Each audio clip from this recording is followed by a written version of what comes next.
I'll have mince, yes. Oh, baked beans, yes, I'll have baked beans. Yeah, is that porridge you've got there? Aye. Anything else? And a wee bit rice pudding, just to finish up with.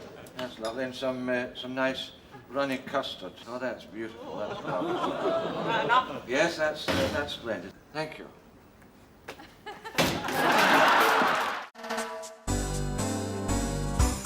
Hello and welcome to another podcast, Complaints on the Podcasts or Complaints on the Plate, something like that. Today we're going to be talking about the new Jimmy Savile documentary that's just come out on Netflix. And to help me discuss this, I've got Matt Alford, hello, who is author, who I've spoken to. We sort of met online, discussing left-wing politics and generally moaning about the way Britain is. And I thought, hey, let's get Matt on to discuss this documentary because I thought it was pretty interesting, to be fair. I knew a lot of it, but there was some stuff I didn't know, but overall it just got me thinking a lot about the British state and the state of the British state, I guess.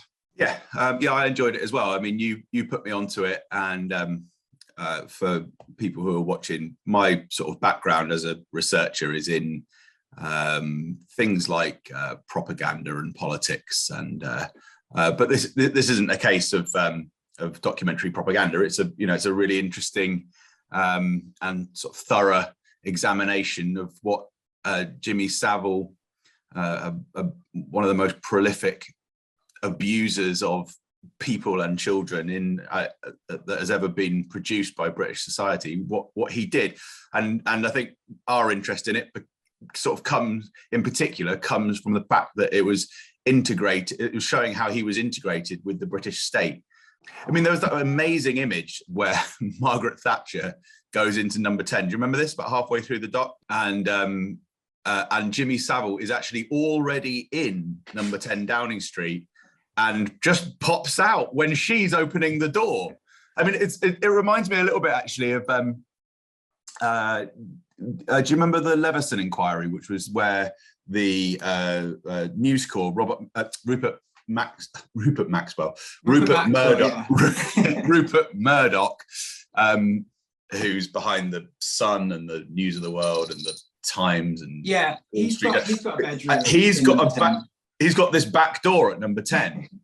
Obviously you don't want to have the most powerful media magnate walking in the front entrance of number 10 because it looks like he's there to dictate policy, and he is. It's just that he's going in the back entrance, a secret entrance, so that he can dictate policy at any point he wants.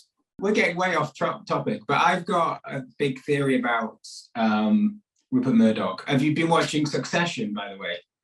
Oh, do you know what? I've only seen the trailer for Succession, so I don't really know, but I have been recommended it.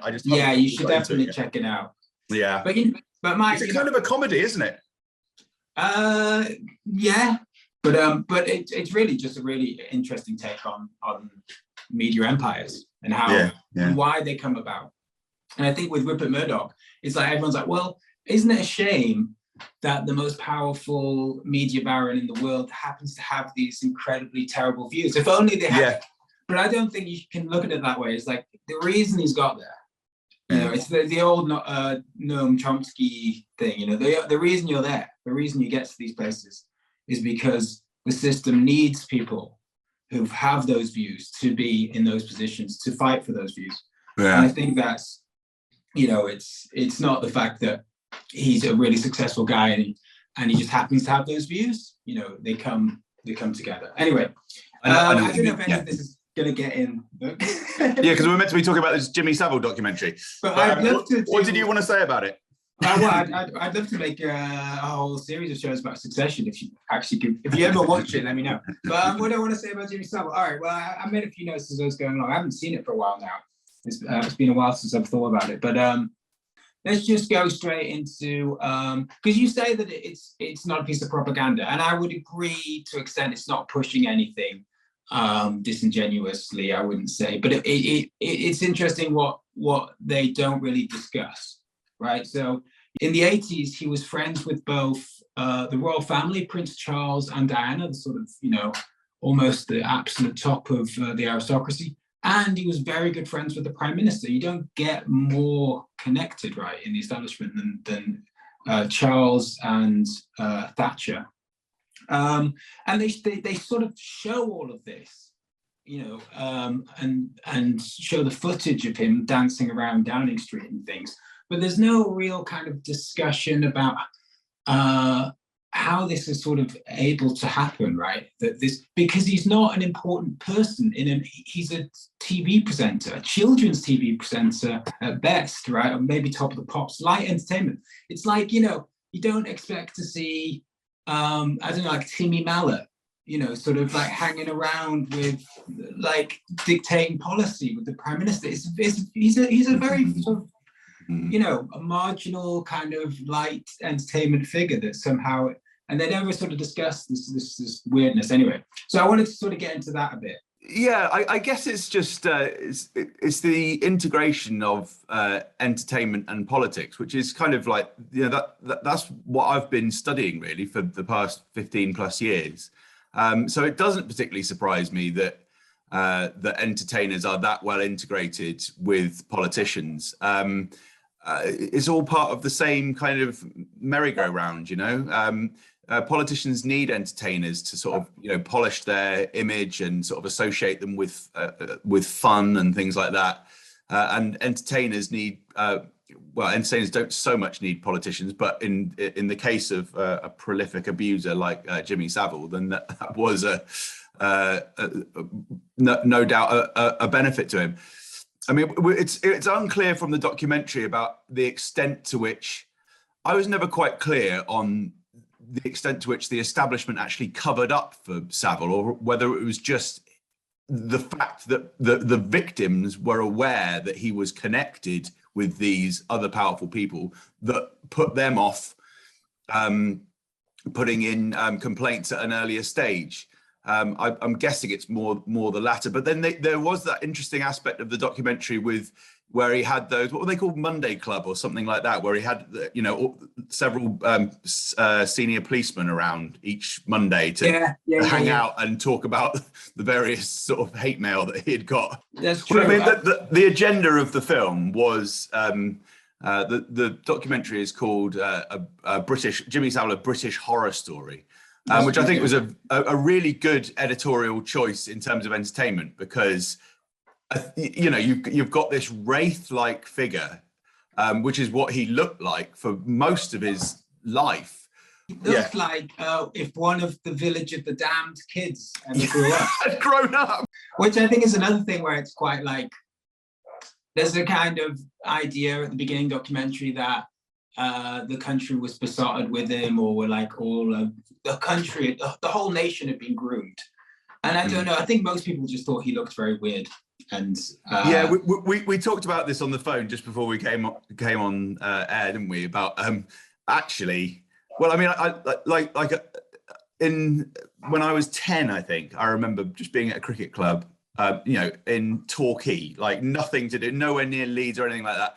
I was probably a bit younger. I might have even been 8, and I remember some kids just talking about how Savile had gone round to the hotel room of one of the mums of the contestants or something like that on Jim Will Fix It. I can't remember the details, as you can imagine, but he was like dressed in some weird jock strap and basically asking for sex. And so it was really obvious. Like, we all knew, like even the kids knew in Britain. We weren't. Yeah. So I don't know if you saw it in the documentary. There's quite a lot. They talked to Mark Lawson, like the South Bank show and the Culture show and that kind of thing. He's from Leeds, and he sort of crossed paths with Jimmy Savile throughout his life. So he wrote an article in The Guardian, pretty much mirroring a lot of the stuff he says in the documentary. But what isn't in the documentary at all, and what he talks about a little bit in his Guardian article, is the really grisly stuff, the sort of, I guess it's never been proven, and how could it really be, the sort of necrophilia type stuff. But I don't think we need to go into that particularly. But what's interesting is that Mark Lawson remembers being at a Leeds match in the 1980s. He's saying this was before Hillsborough, at a time when it was quite dangerous to be in football stands. They were always sort of overcrowded. And he said he heard someone say don't die because you'll be taken to hospital and fucked by Jimmy Savile in the morgue. Which is, I think to hear you're certainly giving off those vibes. Yeah, but I imagine that, yes, Leeds is not a massive city. And he was working at, and this is what I want to talk about, all these sort of strange jobs he had. And one of the first strange jobs that Jimmy Savile had was he worked as a porter at Leeds Hospital, just sort of once a week or something, or twice a week, whenever he felt he could be bothered, he'd like go down to Leeds Hospital and just help them like move people in beds and stuff. And it's such a bizarre thing for anybody to do, never mind a sort of national celebrity. And of course, people in that hospital must have, like, it's such a high profile thing. Like, if you're going to abuse people in a hospital, like maybe if you work there for years, quite low profile. But if you sort of storm in as Jimmy Savile, then people can be like, where's Jimmy Savile? You know, that would be what I'd be asking all the time. Wasn't Jimmy Savile here earlier today? Is he still here? Is he in the morgue? Where is he? Like, you know, it's such a, so I imagine there was rumors all over Leeds. Well, I think it was also common currency that that he'd stayed in, when his mother had died, he'd stayed in the bedroom with her and kept her for a really unnaturally long time dead. And so I think that was all known as well. Okay, so I want to go through a few things that are in documentary, some of which I knew, some of which I didn't know too much about, and put them to you as sort of reasons. I want to discuss the claim that you make, like how much do we know it was covered up by the establishment, for want of a better term, and how much was it that was fear? And I think something that I think is just often a problem with these kind of things is it's not so much that the establishment have to actively cover anything up, but it's more like you just don't look into things, right? Because it's a lose-lose situation. Like, if it turns out that he's been abusing people, that's bad for the BBC, it's bad for him, it's just bad for business, right? And I feel like that's more what he gets from these connections, right? Is the fact that people don't want to, because it's just something to deal with that doesn't aid anyone in any way, that's in a position to do anything. It just hurts everyone. So there's no kind of motivation to investigate. Okay, so they talked to this guy, Lord Robin Butler, who's the principal private secretary of Margaret Thatcher, or was obviously. And he says that the reason that Margaret Thatcher liked Jimmy Savile so much was because Jimmy Savile, quote, wasn't relying on what the state could do. And her version, Thatcher's version of society, was a thriving economy relying on successful people who were then able to support the people who were less fortunate than themselves. It's kind of like Hitler's like Uber, like Superman, but with a sort of charitable flair to it. You know, it's like, we are the superior people, but we will then help the less, you know, it's not a, so it's kind of, it's got that kind of edge to it. Anyway, so basically, Jimmy Savile got involved in all of these institutions where there were quite lots of vulnerable people, sick people, young people, who had been institutionalized for various reasons. And Savile got these kind of, not even jobs, just he kind of got involved with them, often through charity work. And Thatcher thought this was really good because, he was like a successful guy that was giving back, right? And of course, it's now a disastrous, it looks so horrible for that kind of way of thinking. And I wanted to think about why that might be. And for me, it's this relationship between responsibility and power, right? And if you're a rich person and you're magnanimous and you go and you give loads of money to an organization, then you have a lot of power at that organization, but you have no responsibility whatsoever because you, off your own back, have decided that you're going to help out this organization, you're going to raise money for it. And so the organization has to be forever thankful to you because if you hadn't done it, they wouldn't get any money at all. Whereas if you have a state that is actually funding these organizations properly, then the power relationship is reversed because the organization demands of the state that they fund them. And so the state has full responsibility to help out these organizations, but zero power. And so I think what you see with Savile is this terrible situation where these organizations are reliant on his publicity, reliant on his charity work, and therefore they can't say no to him. If he wants to stay in them, if he wants to have a bedroom in these places, they're like, I guess. I mean, if we don't say yes, then he's gonna take his business elsewhere, as it were. He's gonna take his money and we won't be able to, continue operating. What do you think about that? That's my take. I do get what you're saying, and I definitely think there's a good argument there. I would just say that, I mean, the reason that it's called a British horror story is because it's so weird. It's so unusual. So I'm perhaps a little bit more. I'm not quite sure what lessons can be drawn from this whole thing, particularly, I mean, like political lessons.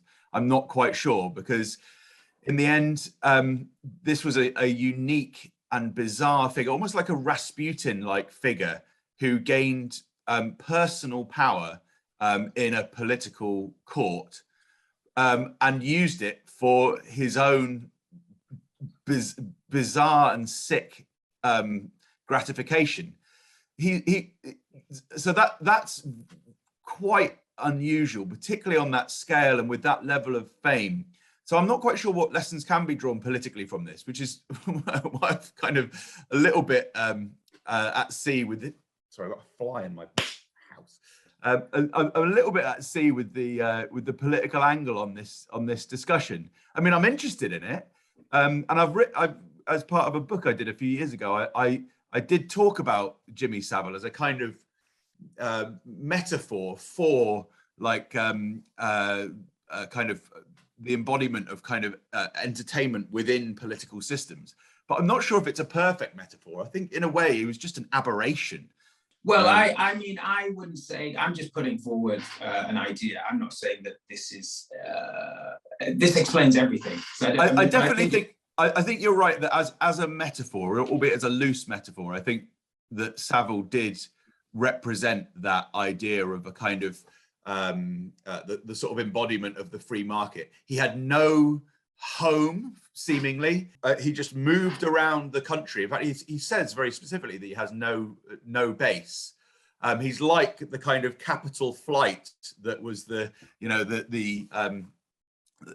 underpinning that idea of Thatcherite and Reaganite economics, that capital can just move, and that the state is not necessary. I mean, you went to the Nazi association. I think more that when the Conservative Party brand themselves as a kind of helping charity type of organization, it always seems to be the same kind of just nonsensical like thing that they really don't believe in, just in the same way that Jimmy Savile did not believe in anything that he was doing, except there was the Catholic thing going on. So maybe, but anyway, my point is that, whether it's what we've currently got now, which is levelling up with Boris Johnson, Prime Minister Boris Johnson, and previously we had, do you remember David Cameron's Big Society? His idea. Oh yeah, I'm still. Now that's what really reminds me of this sort of Thatcherite, sort of Savile-esque kind of dynamic, because it's like, well, all we need to do really is get people to volunteer to do stuff like be lollipop ladies and stuff. Right. Yeah. Yeah. Exactly. The whole idea of it is to make no one get paid for jobs that they should be getting paid for. But if everyone just pitches in, it'll all kind of work out a bit like a kind of, so everyone's living like they're at some kind of super posh, super rich fair on a Sunday, and that's how society should all work. But I mean, I saw a fantastic little documentary or segment on the news. I can't remember where it was, and it was in Chipping Norton. Yeah, and it was that's pool. Cameron's area, isn't it? Yes, that's where David Cameron lives, and like a bunch of like whoever around the News of the World, basically everybody who's got a back door into Downing Street, they're all there. Yeah. Jimmy Savile's got a parking space, They've still kept it. They've still reserved it for him just in case he comes back from the dead. They're sweeping it. No, but anyway, and that's where Jeremy Clarkson's there as well, isn't he? That's what I was going to say. Jeremy Clarkson. So they're talking to him actually about it, and the swimming pool's being closed down in Chipping Norton, and it's a disaster. It's austerity like you've never seen it. And they're like, oh God, the swimming pools will have a town meeting. They have a town meeting. We need to raise money to keep the swimming pool.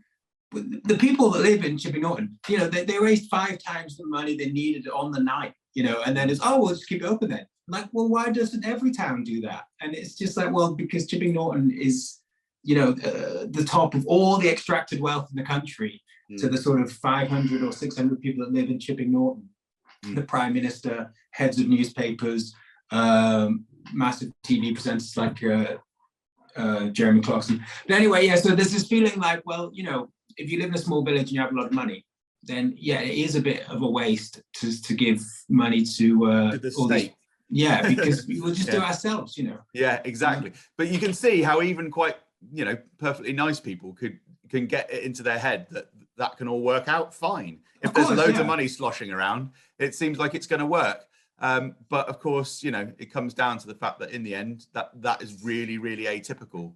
Yeah, so talking about Savile and sort of broader politics, I wanted to talk about, firstly, actually, just for neutrality's sake, because here at Complaints Not a Play, we're a very balanced YouTube channel. We like to see all sides of things. So I want to attack both Boris Johnson and Keir Starmer. Starting with Boris Johnson, there was a really good quote from Boris Johnson from a few years back, I think when he was mayor of London, saying that he's got his own way of doing media that he thinks is going to work out very well. And it has, clearly, he's become prime minister. And that is that he's going to make so many gaffes that the media won't even know what is a gaffe and what isn't a gaffe. And then it will just becomes not really a scandal anymore because it's a day-to-day running of the country. And that has come to fruition, right? I've got a brilliant new strategy, which is to make so many gaffes that nobody knows which one to concentrate on. So they cease to be newsworthy. They cease to be newsworthy. You completely outgeneral the media in that way, and they despair. They despair, and so what you do, they leave you alone. You shell them, you pepper the media. What you do is you got to pepper their positions with so many gaffes that they're confused. It's like chaff, it's like a helicopter throwing out chaff, and then you steal on quietly, and drop your depth charges wherever you want to drop them.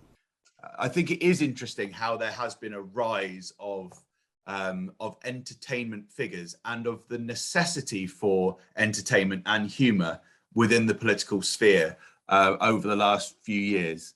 There was a book in the 1980s called Amusing Ourselves to Death by Neil Postman, and he talks about this. And I think that there is a way to extend that. He was talking about how, and this was back in the 80s, so it was like, there was nothing like social media and all this. But the book had a picture of President Reagan on the front with a clown nose superimposed on it. And the book was talking about how the dumbing down of news and of discourse in general in society, the dumbing down of science and all those kind of things, was making society weaker and ultimately could lead to our own destruction. And there is something particularly odd about, Donald Trump, but maybe not odd. Maybe that's the point. It's not odd. It's a logical extension of that amusing ourselves to death, of voting in an entertainer, of society not actually being terribly interested in, or not being sufficiently interested in politics and in making society work and in civilization. But I'm not quite sure how closely those, how easily we can draw those parallels and those metaphors. This is a quote. This is a quote from Savile in the documentary, which is, "Tricky is much better than being clever. If you are clever, you can slip up. But if you're tricky, you don't slip up. You never slip up if you're tricky." And I think that's a lot of Savile. He's actually very inarticulate, but he's got a kind of poetry to how he sort of. Well, that's the same with Trump as well, isn't it? Do you remember those analyses of his speech, where people were saying, like, he's got the reading age and the speaking age of like a toddler because of the way he constructs sentences. I remember something else. I don't want people to take this too seriously, but I did see a nice little video about Savile as being like a wizard and using occult powers. And it's that simplistic. It's because he uses language so simplistically and so with so whether it's clever rhetoric, but it is a kind of particularly memorable rhetoric. All those little catchphrases, which I won't do now. Yeah.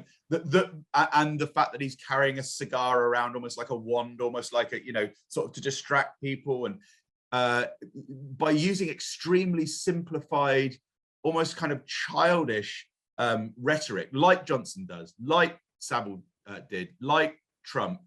And you create these little phrases that people and little memes. Well, it can lead to great popularity, and it makes you seem unthreatening and kind of easy to, I don't know, in a way that if you sort of, even if you are very powerful, like Donald Trump, Donald Trump seems kind of bumbling and he seems funny, doesn't he?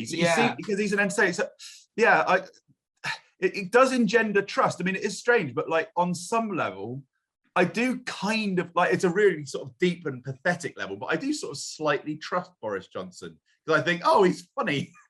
Yeah. And the same with Donald Trump. Like, it can't be doing that many evil things because he seems so jolly. Yeah. You sort of sympathize with their point of view a bit. It's very easy because they're quite funny, and it's very hard to sort of sympathize with someone like Starmer because he's so closed off in another way, in such an obvious way that he's performing this professionalism. Well, that's the thing. You do need to have. I think it's right in society to, as people, if you can be fun and connect with people, then that's good. That's good. You don't want a bunch of Automons going around like Keir Starmer. Well, I think the temptation is right.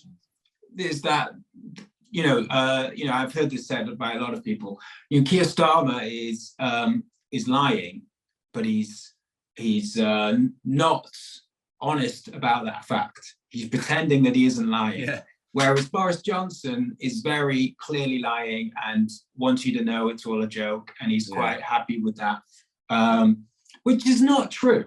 I think Johnson equally lies sometimes when he's Johnson can flip into a sort of quite prime ministerial, I hate that word, but basically it's Starmer kind of.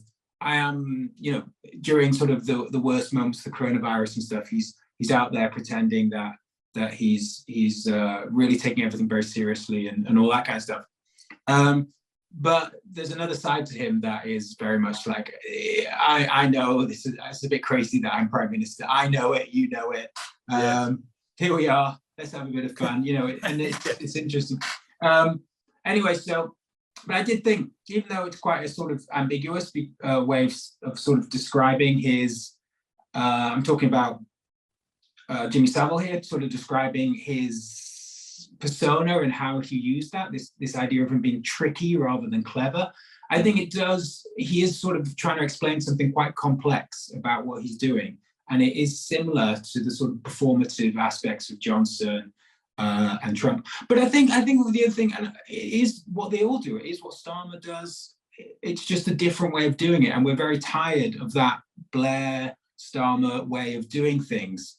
But they're all just playing persona. They all just have a mask, right? So I think if you want to really attack, and you should do, you really want to attack and investigate the problematic sort of performative aspects of Johnson or Trump, you have to look at the rest of politics and how that functions.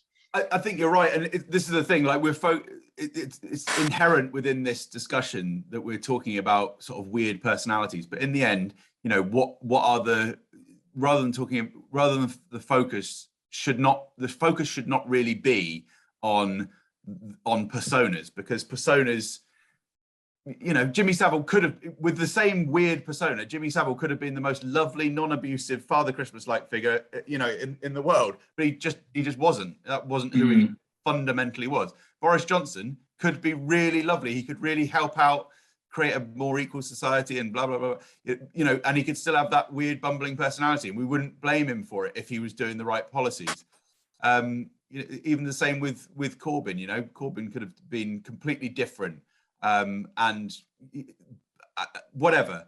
But no, I think that's a really the point is, you know, what's happening structurally in the country. We're almost doing the wrong thing here, because we're almost going down that line of like, well, which politician would you most like to have a beer with? Which one knows what the price of a pint of milk is? Well, this is what I'm saying. But I'm saying that, yeah, they're all yeah, that is the wrong way to look at it. It's the same with, you know, the other documentary you suggested that I watch in advance was House of Maxwell.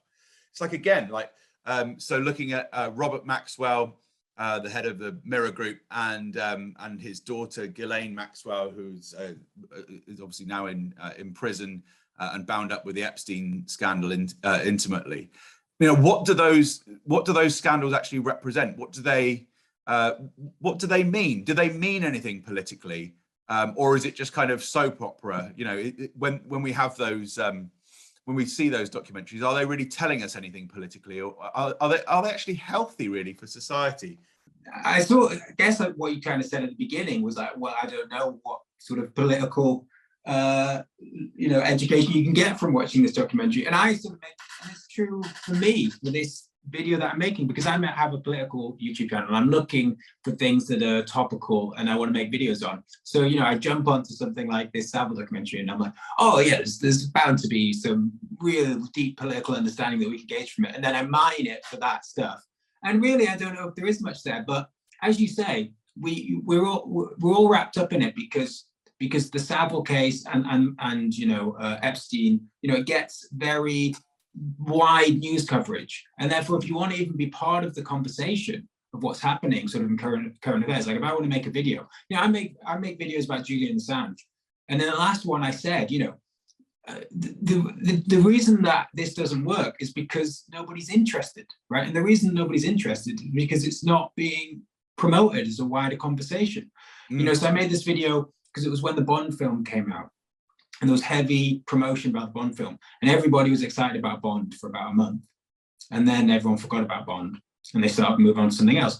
And that's what happens with the Hollywood hype machine. But it's also what happens with the sort of current affairs hype machine. Like, so, you know, we sort of go back and forth. Like everybody was, you know, Johnson was on the verge of having to step down because of the pressure of Partygate.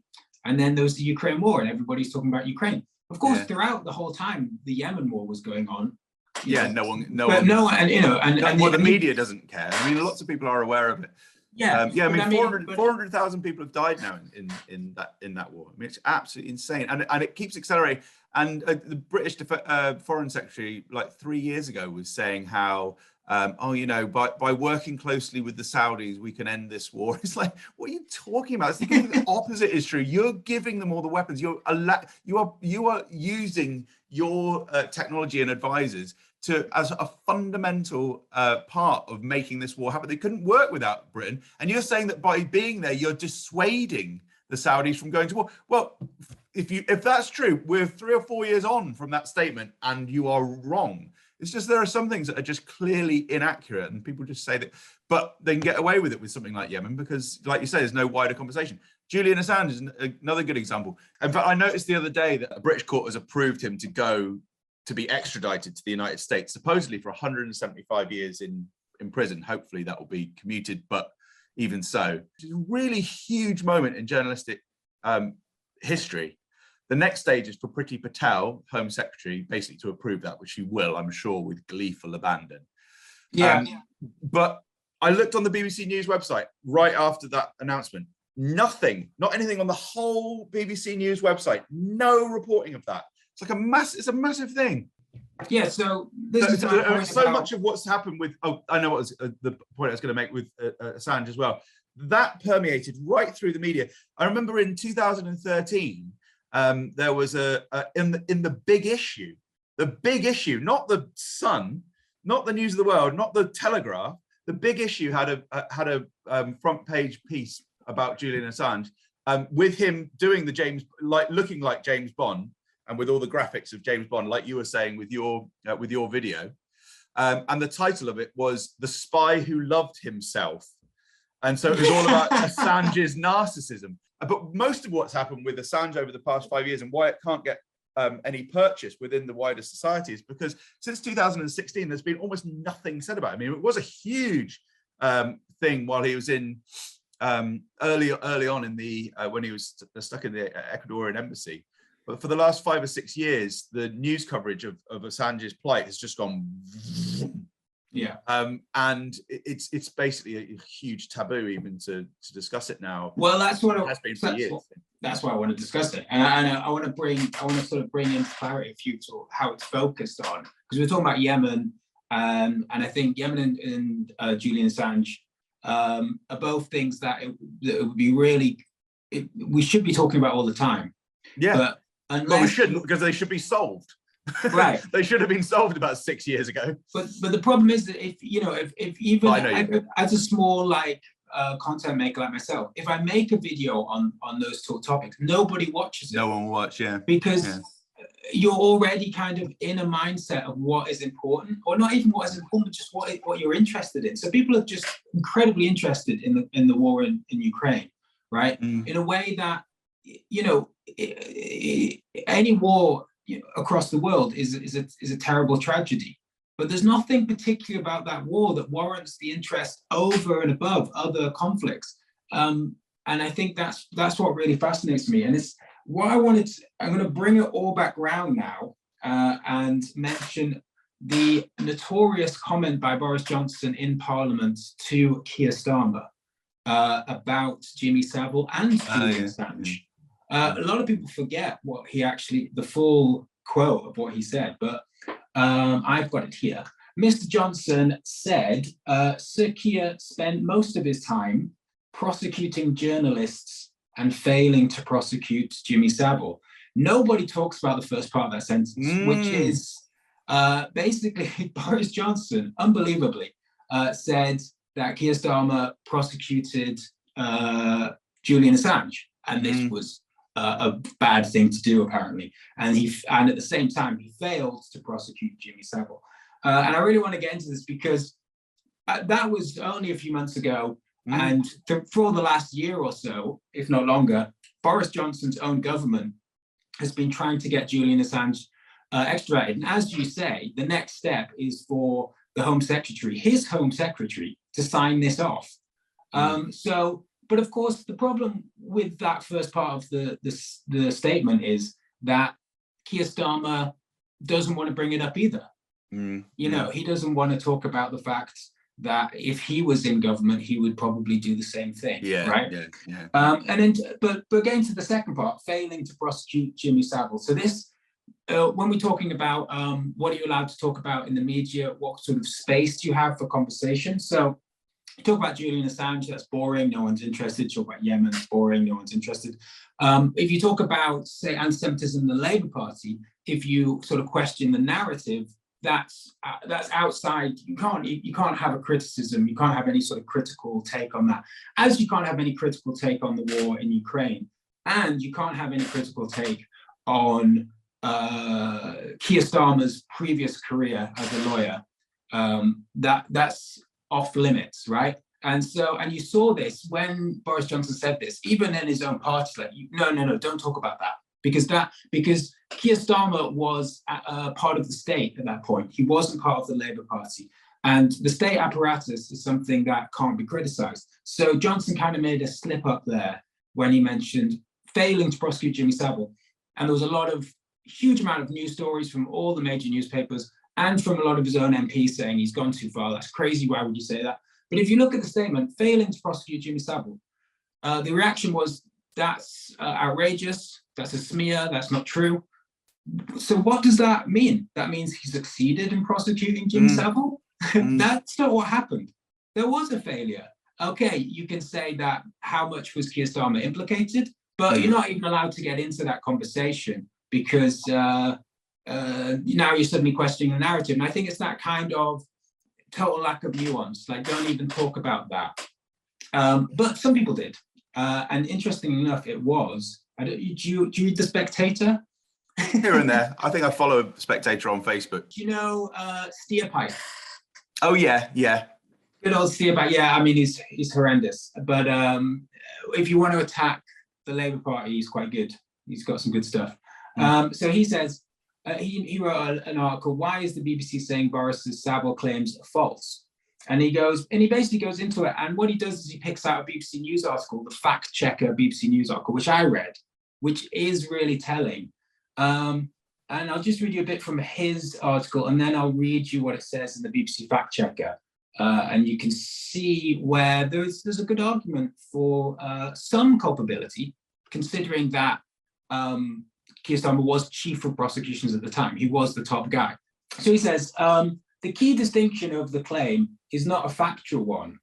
It is a question of where responsibility should lie, right? It's not, so there's a lot of fact checker stuff about, was Boris Johnson, was it like a fact that Keir Starmer failed? It's not really, Boris Johnson wasn't quoting data or anything. He just said, it's a fairly broad point. Yeah, you can't say, as Steerback says, you can't really say if it's factual or not. The point is about, responsibility. And if you read the BBC's fact checker article, which is very long, about this one sentence from Boris Johnson, it says, in 2012, Sir Keir commissioned a report from Alison Levitt QC into why Savile was not prosecuted. Because the British state failed to prosecute Savile. You have to admit that. And Keir Starmer was in a very important position at that time. In the report, it suggests that the victims known, that had the victims known there were other people making similar complaints, they might have been prepared to do so. And this is mentioned in the documentary, that there was a lot of separate complaints and the police never informed them. The report goes on to say, had the police and prosecutors taken a different approach, prosecutions could have been possible. So that's about an institutional approach, right, to how you get prosecutions. Who decides the institutional approach? The people at the top of the institution, Keir Starmer. So I think it's interesting that you can't. Boris's point was fair, basically. Yeah, it was a fair point. And it was, but what? Even if you disagree with it, it's a good conversation to have. And the reaction to it was, there's no conversation. You can't say that. Yeah. That was so sort of aberrant. It was so rude that he made that. I mean, of all the things that have been said in the House of Commons, it's like, that's the rudest of this month. Really? And so and now I feel like you can bring it up now. People, when I started talking about this, would have rolled their eyes. Oh, and that's the kind of reaction. Oh, we can't. Why are you even discussing this? It's silly, And then there were other things that we discussed at length, like, Jeremy Corbyn going to a meeting 20 years ago. And that's fine. We can discuss those things, but I think it's interesting where the focus is, the hyper focus on these issues. The things that we're ostensibly talking about today, the integration of Savile into the British establishment, and to some extent, the same thing that happened with Ghislaine Maxwell, as sort of, pivotal or emblematic figures of kind of fun and entertainment, but evil within political systems. It's just very hard to know what overall to make of that, because I'm not sure what political lessons there are to learn from it. And I know that's not a very satisfying way to end the podcast, but I would say that there can't really be much of a conclusion. But nevertheless, it's really interesting, and I do think that they are emblematic of the kind of horrors of kind of state-private partnerships, and the way that can go so horribly twisted. Yeah, well, it reminds me there was a really tenuous link, right, in the Maxwell documentary between her horrible father and the fact that once he died and left her with nothing, that she wanted to continue living this incredibly lavish lifestyle.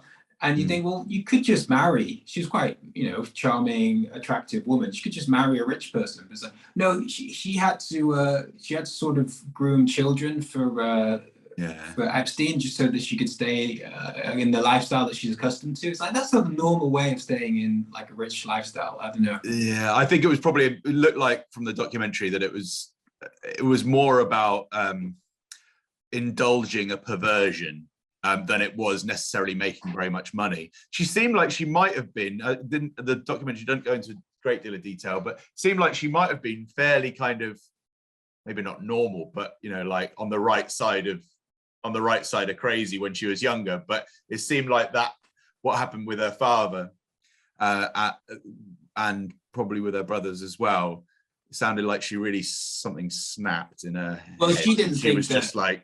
She was just like, right, I'm just doing anything. she didn't think that he killed himself. So she was, you know, I don't know what she knew or didn't know, but she certainly was in a mind, you know, in a frame of mind that her family had been attacked, their father had been killed, and so she was probably quite angry at the world or at certain, you know, institutions, whether real or imagined, that she thought were sort of oppressing her and attacking her. She became almost like well, Epstein as well, but Ghislaine, almost like a kind of Bond villain herself. Well, you could say it's like, maybe Epstein was like that. He was like a sort of Bond villain, where he's like, all right, what I'm going to do is I'm going to get all the powerful people in the world and I'm going to implicate them in these really horrible sexual abuse crimes. And that would be my way of, he's almost like a sort of revolutionary. I'm going to bring down the establishment with by implicating everybody in my weird. No, I mean, I don't. Well, he protected everyone, though, didn't he? I mean, this is the thing. But anyway, I do think that if there are lessons to draw out of those two documentaries, it is. I guess it's that there can be. Starmer is going to be the next prime minister, is that Keir Starmer is going to be the next prime minister? 5 more years. Yeah. And he's going to do it. He's going to be there. He's going to be there until 2060. That's the lesson. 2060. Is he going to sort of change, sort of prorogue Parliament and become a dictator? I mean, he could do it. I mean, that's the other way. He just bores us all to death so that nobody notices. All right. Well, thank you very much for chatting with me about Jimmy Savile's documentary and other things. God knows what I'm going to call this video. Quickly, please like the video, please subscribe to the channel, please write a comment, and also I've been told I should mention that I've got a Patreon, but I feel really weird about saying that, but I do have one, and I do like, obviously, people signing up to it. Something weird about myself that I can't admit that, but you've just done it. Well done. I do. It's a breakthrough.